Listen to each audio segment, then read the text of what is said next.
we are very delighted to have Ritika ma'am among us. As Ansab was introduced, she on this.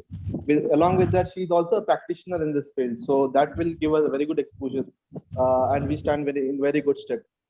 Technology is a buzzword today. Technology has or is being seen today is being seen as a silver bullet to all the problems around. And one of the problems or one of the applications of technology in the welfare schemes with the introduction of Aadhaar was seen as a silver bullet for all the problems like the Manrega, PDA system. Everything was supposed to be solved with Aadhaar and the inclusion of technology. So, in this short conversation with Ritika ma'am, we'll try to uncover the layers around this discussion and try to understand what exactly is the implication of technology and privacy. And Aadhaar is a very good medium for us, and it's a very good, we could call experiment on the citizens of India, which have been done. So, with that, we'll move forward. So, this being a literary festival, first of all, let me welcome Ms. Ritika Khera to Aligarh and Aligarh Muslim University. So, starting off, this being a literary festival, when we read through the works of Ritika ma'am, we see the references to Kafka's The Trial or Orwellian Big Brother or the reference to Black Mirror from Netflix. So I'd like to know her thoughts on how has literature informed us on the positives or what are the negative aspects of privacy. So Ritika ma'am. Right. So it's quite interesting that the books that you, I should say that both Kafka and Big Brother, Orwell's references are not my original contribution.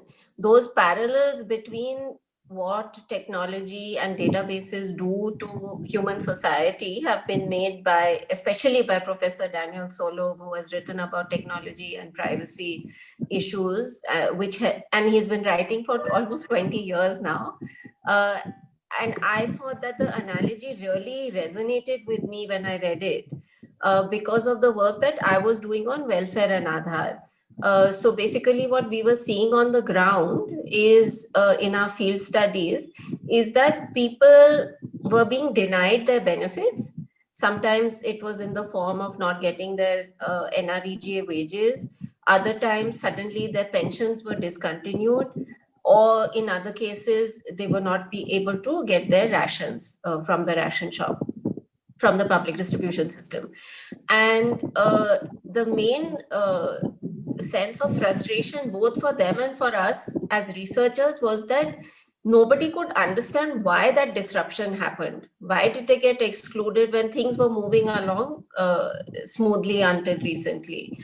And this is the point that Daniel Solove makes in his book. He says that these technologies, because they centralize control, that's one part of the problem. That at the implementers of these programs on the field are not able to resolve issues. So even if the if the ration dealer is an honest person, and if he wants to resolve the problem of the person, he's getting so many error codes in that machine when somebody puts their thumbprint over there, that even he doesn't know how to interpret those error codes and cannot do anything. So it is this sense of helplessness and disempowerment that comes from these technologies. One part of it is centralization, and the other part is that in the conception of these technologies, the world can be fit into a grid. There are rows and columns, and people can be fit into those rows and columns. That is the concept. There is a fundamental problem in that conceptualization, because the world is a crazy place. And maybe 80% or 90% or even 99% can be fit into a grid like that. But for the 1% or 10%, we don't know what those numbers are, who don't fit in like that, they are left completely to their own devices. And the social scientist who has written about this is James Scott in his book called Seeing Like a State. And then there is the dystopian aspect of it. And I'm very glad that you brought up Black Mirror, because again, when I was watching Black Mirror those 3-4 years ago, only the first 2 or 3 seasons, I really thought, oh my God, it just reminded me of what was happening with Aadhaar, the kinds of things that were happening with Aadhaar, but also with social media and other technologies. Thank you, ma'am. Taking this point forward, whenever we hear about Aadhaar, it is said that it is a tool for inclusion. That this Aadhaar card will magically include everyone, and the benefits of the system, direct cash transfer, everything will be provided till the last mile, and it will have some technological. We'll have some bargain. There will be some trade off, but end of the day, it will be beneficial for the poor. It is a step in the right direction for welfare.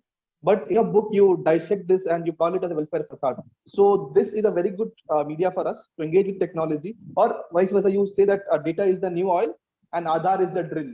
So probably you could expound on that. So actually, neither of those two things are mine. Data is the new oil is coming from the Yeah, data yeah. lobbies. And Aadhaar is the drill to get it is something someone said on Twitter. Actually, that person should be credited for it. So basically, see, there's a lot of data floating around, and everyone knows. And by data, it could be all kinds of things now, right? Even the use platform is generating data. Who is joined? How many have joined? How long did the session? All of these things can be monetized in different ways. Facebook and Twitter are other places where we ourselves are putting our data out and not often thinking about how it might make us vulnerable. Yeah, if you put your own pictures of holidays and stuff like that, then you could be implicating yourself, or that could be used against you in some manner, either by a company or by the state. So the worrying aspect over here is how state interest and corporate interests are coming together in a way that harm the interests of individual citizens. I think that is the see, sometimes it is possible that we can be in a win-win situation, that the interest of the state, corporations, and individual citizens are all on the same side. But very often that is not the case.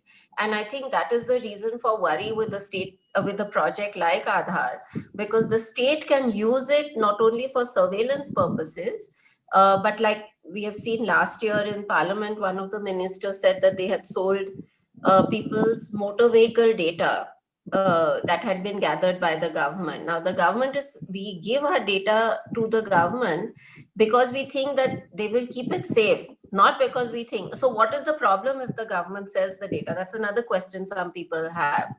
If you, I don't know if how many of you, maybe you can raise your hand since we're using Zoom. If you get WhatsApp, sorry, SMSs saying vajan ghataye, पेट घटाए, बाल उगाए, buy property, go get a test done, so giving you a package about getting tests, medical tests at a very good rate. All of these SMSs, how are you getting them? It's because somewhere along the line, without thinking and reflecting, you gave your phone number when you were entering a building or something like that. Or when you also buy things online, they ask you for your mobile number, and we never check what their privacy policies are. So so actually the purpose was really to use the data that is gathered for such purposes, and if in the bargain it helps to smoothen and streamline government processes and make welfare delivery better, theek hai, not a bad thing. But that was never the real goal. And actually what needed to be done to improve welfare implementation, yes, of course, some technology intervention is required, but that was the main thing that was required. But it was made out to be as if we did Aadhaar and technology, then everything would be resolved. So that's why I say it's a facade. Probably, ma'am, you could add more on the, like in the chapter, impact of Aadhaar on welfare. The study you have done, probably a bit of details on that. that. Okay. Okay. So, you know, even today or everywhere, people will, not everywhere, but a lot of mainstream media, especially business media, continues to peddle the line that Aadhaar has done wonders for welfare. But the truth of it is very different. So let me start with the World Bank study, which is, I think, which has influenced people, the narrative in the mainstream media quite significantly, but there are many other such instances. So in 2018 or 16, sorry, I've forgotten. In 16, I think the World Development Report was called Digital Dividends, and there was one box in that report on Aadhaar. And in that report, they said Aadhaar has helped to save so many $billion in the LPG subsidy. Even that number is contested, but let's grant that. And then that box went on to say that if Aadhaar is therefore applied to other welfare programs, then the potential savings can be $11 billion. And actually, a friend told me, they said, can you check how they did this calculation? So I said, okay, chalo, dikhte hain. This is my job as an economist to dissect estimates and things like that. So I went looking, and actually it was just shocking what I found. What I found is that $11 billion estimate, they had given a reference to Banerjee something or the other. So I found that Banerjee something or the other. It was only a policy brief. Banerjee turned out to be a social anthropologist who had only claimed in that policy brief that the government of India's welfare spending is $11 billion. There was no estimate of savings from linking Aadhaar to welfare. It was only an estimate of the budget. So basically what the World Development Report did, the whole budget of welfare programs was said to be a potential saving if we were linking Aadhaar, which means basically that welfare spending would become zero. And even when they were told that they had made this mistake, either intentionally or unintentionally, we don't know, they didn't really proactively make an effort to correct it. We had to work very hard to get them to correct it.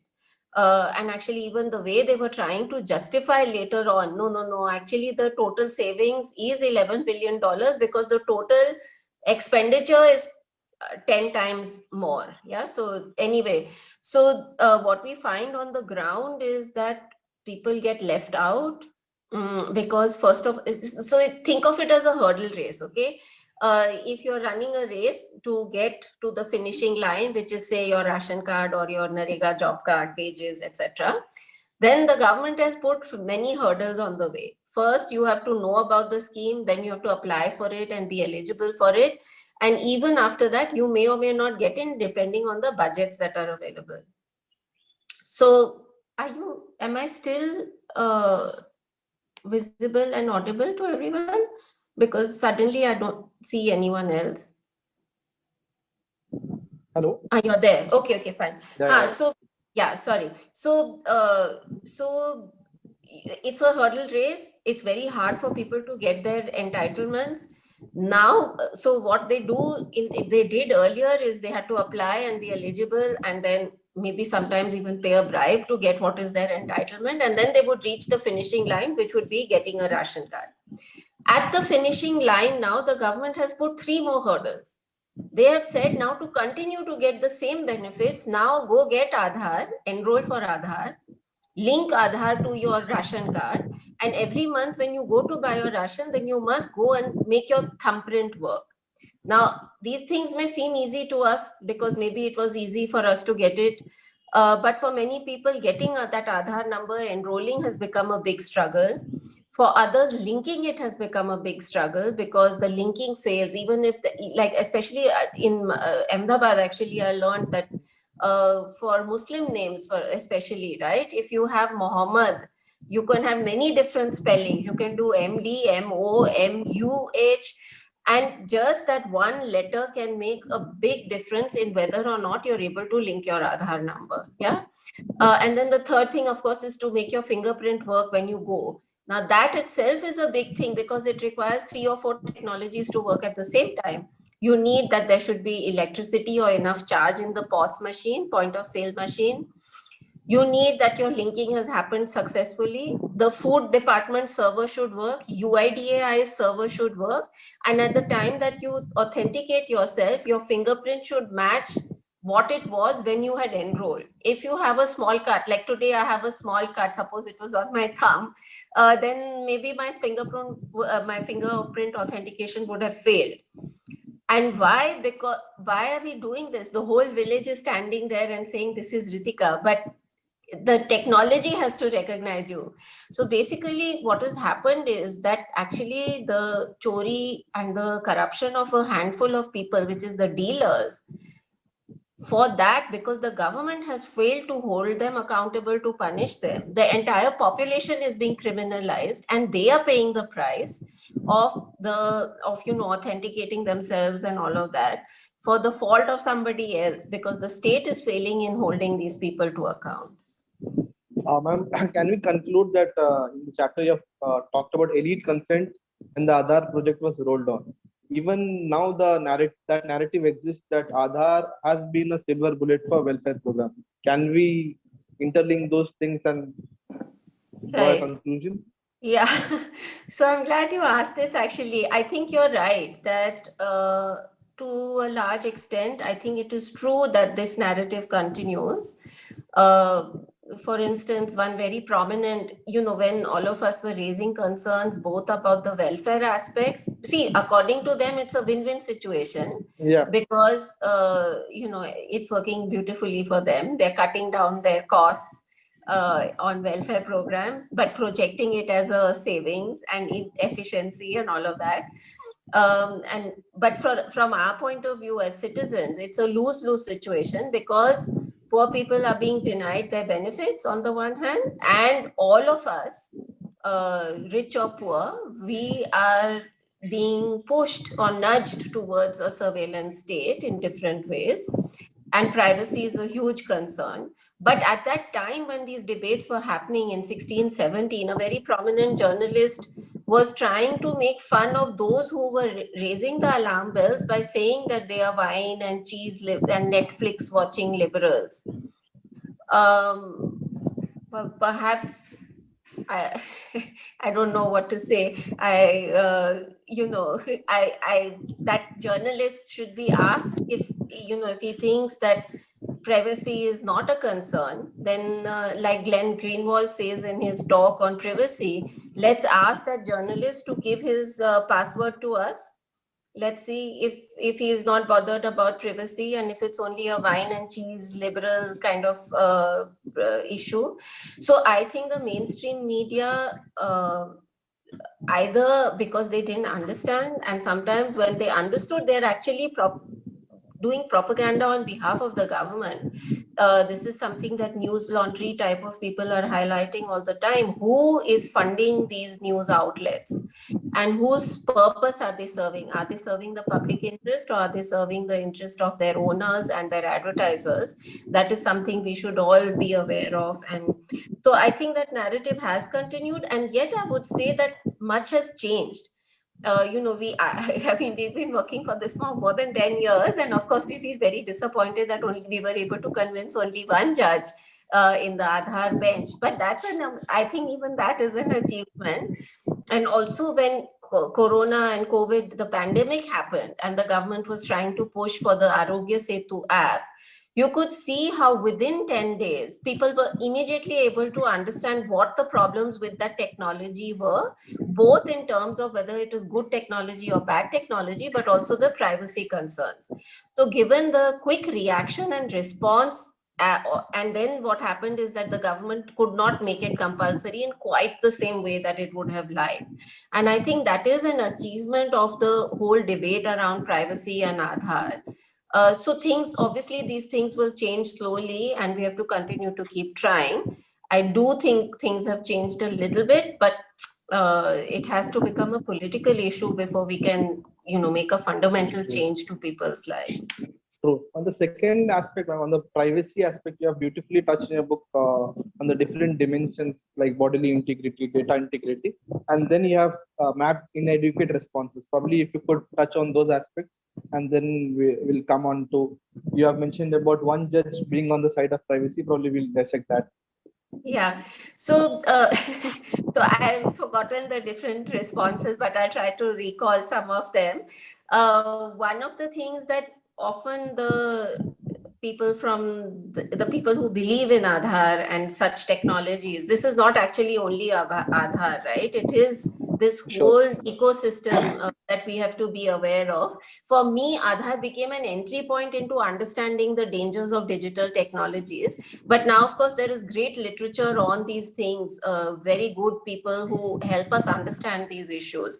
So one of the things that they were saying is, you go to Facebook and you put your pictures there, and those things are compromising your privacy much more than Aadhaar can or will.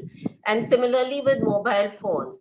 And I think it is true that the social media and mobile phones are undermining privacy because nobody really paid attention to the harms from privacy.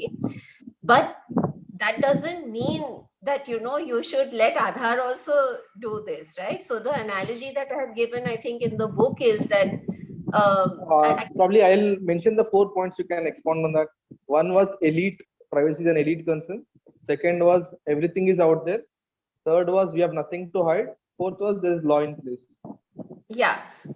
So the other thing that also I think it's in the book and is important is that if your data is leaking from one place, so one of the things is saying that Aadhaar is secure, but if your main server doesn't get hacked, but you're leaking the data from other places, it doesn't really matter, right? What you care about is that a thief entered your house and took your valuables away. Now, whether the thief came through the door or through the window, that doesn't really matter. Whether it leaked from the UIDAI server or from the Ministry of Rural Development or from some private entity, that doesn't really matter. But what matters is that your data has been compromised. Elite concern, I've already, talked about this wine and cheese liberal kind of narrative. And hopefully one day even we will be able to convince even those kinds of journalists and people who have a voice in shaping the public opinion. And what was the other two that you mentioned? Then nothing to hide from per se. We don't have Right. anything to hide. So that also I've mentioned, right? If you have nothing to hide, then please send us. This is something that he says in his talk, that if you have nothing to hide, then give me your password to your email account. So these are ways of trivializing and trying to make people not engage with the kinds of issues that we are. Yeah.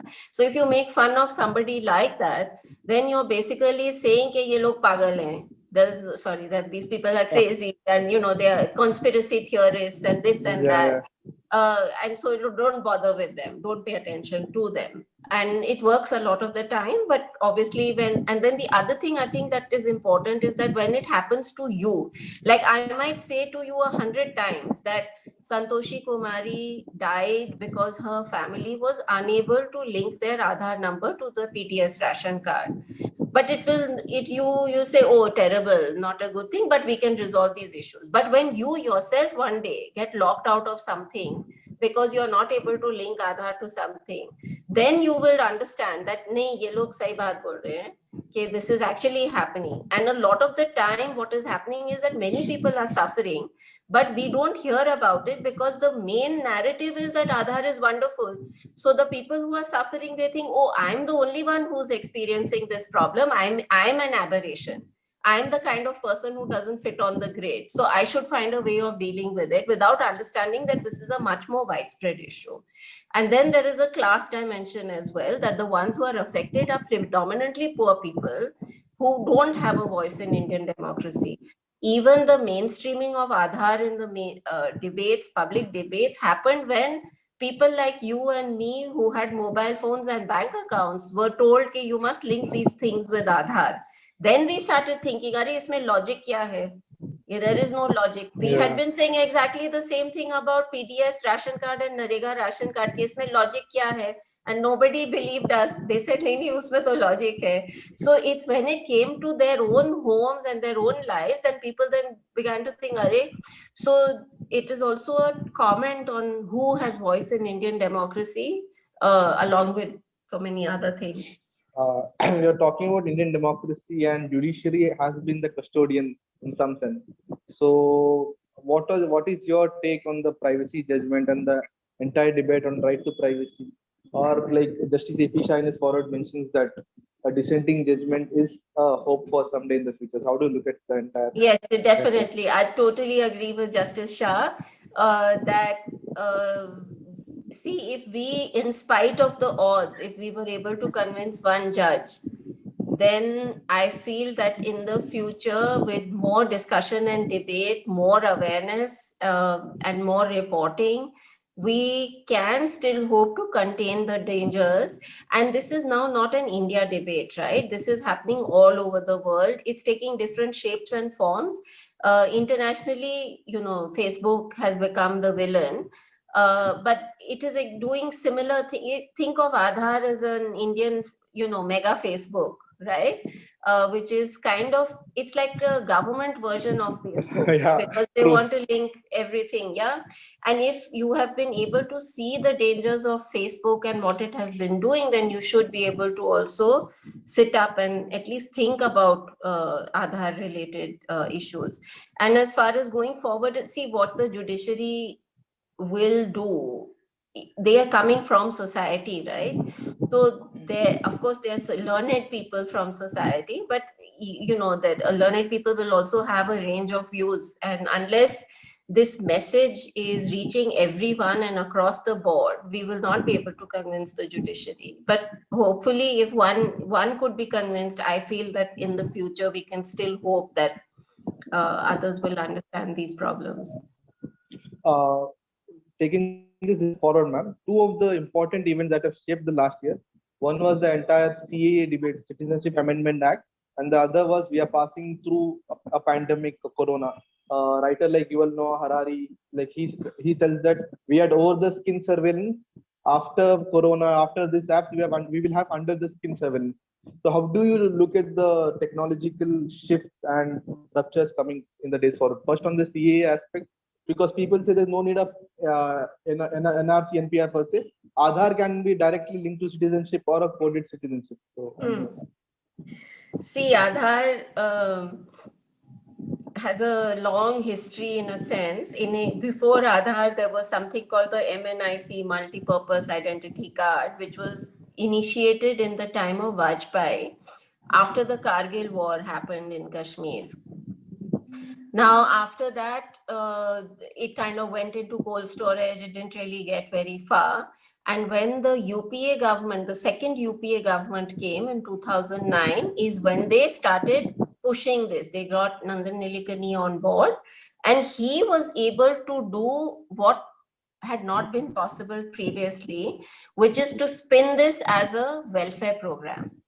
And when it was presented as a welfare enhancing thing, all the liberals in the country, they said, ha, this is great. We want to help the poor people in our country and we will do this.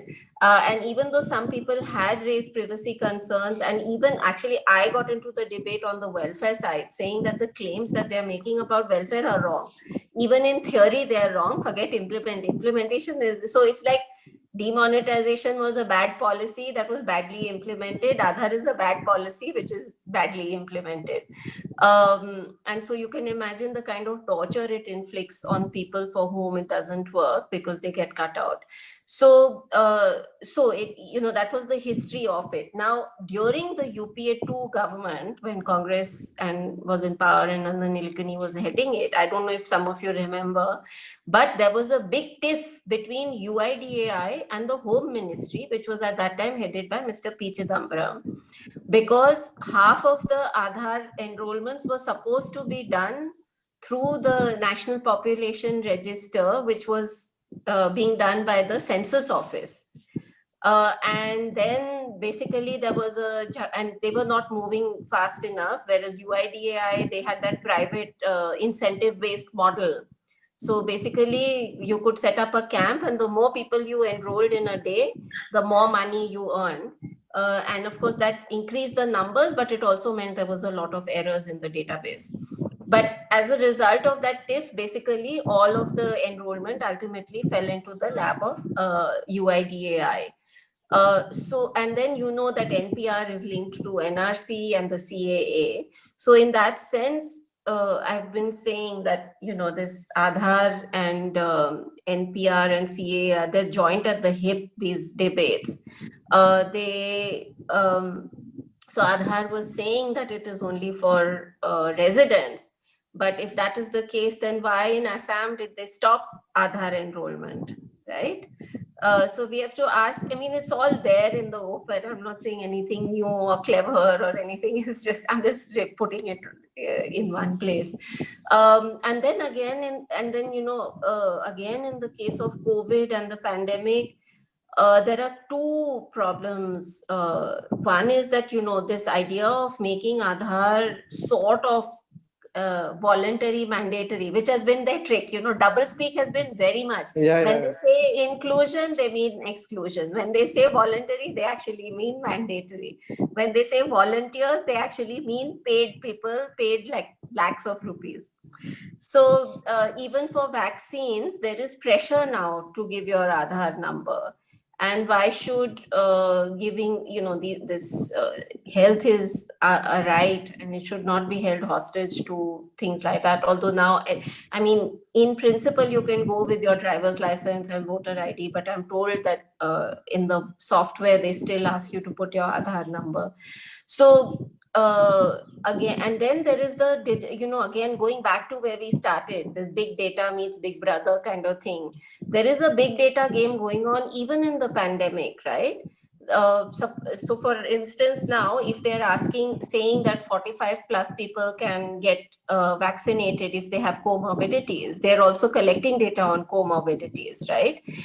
And there is no clear privacy policy. Who is going to be the custodian of this data on our medical conditions? And are they going to end up selling these data points like they were selling motor vehicle registration data? If our medical information is sold in the market, then you can imagine the kinds of uses it can be put to, right? Medical insurance companies may either deny you health insurance policies, or they may charge you an extra premium. So all of these things we need to think about, and we need answers to, and all of these things should be clarified. And the pandemic should not be created as an opportunity for money making and profiteering. I feel we have already seen too much of that in, when things were really bad with private hospitals. But this is another manifestation that, instead of hauling the health system, what we're finding is that we are using, the government is actually helping maybe helping the private sector in garnering our data to use it for their purposes. Finally, ma'am, we are running out of time. Probably should have had more time, or probably these discussions are layered and we need more time to dissect this. On the idea of surveillance state and technological intrusion, are this pushing the very boundaries of a nation state, or how do you see the future? Probably I'll quote a small paragraph from your postscript, and probably you can respond on that. The Aadhaar project is a perversion of constructive purpose of technology to be subservient to the needs of society. Instead, society is being reordered through coercion to serve the needs of technologies controlled by corporations and government. This potential of Aadhaar project to centralize control and concentrate power in the hands of the state and corporations is what constitutes the biggest threat. So probably you can reflect that, and we can continue the conversation. Right. Yeah. So actually, this is something I said already, but I'm glad I have another opportunity to say it. That see, in Indian democracy, a lot of rich people, they describe themselves and they perceive themselves as middle class. Okay, so for instance, apparently, according to census data, only 6% are English speakers, right? But a lot of English speakers will say, "Hum to middle class hai."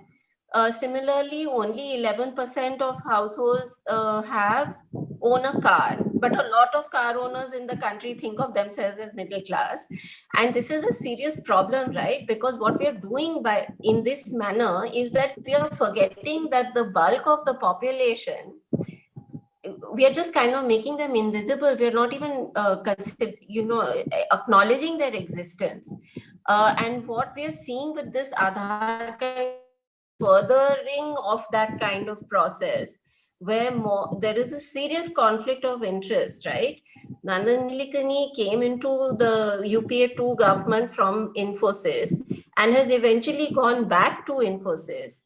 While he was in government, he was instrumental in setting up the GSTN, and now his company is doing the data management for GSTN.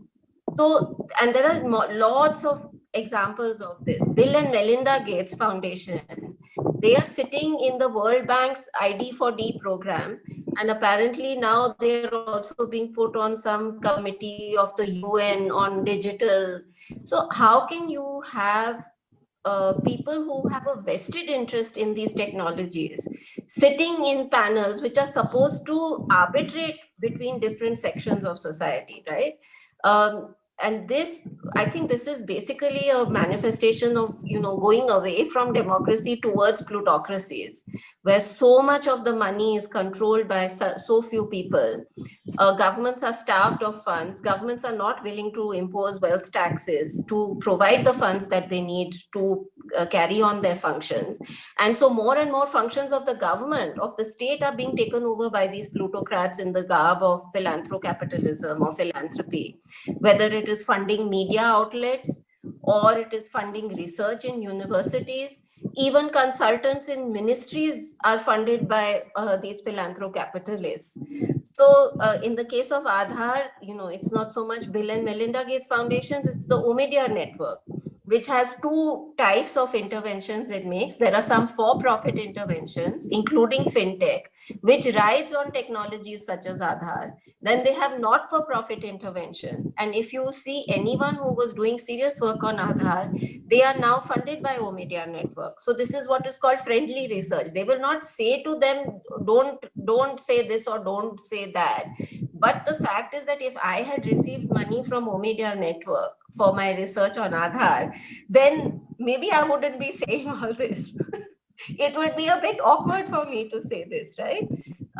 So we have to be very careful and, keep questioning the kind of mainstream narrative that we get.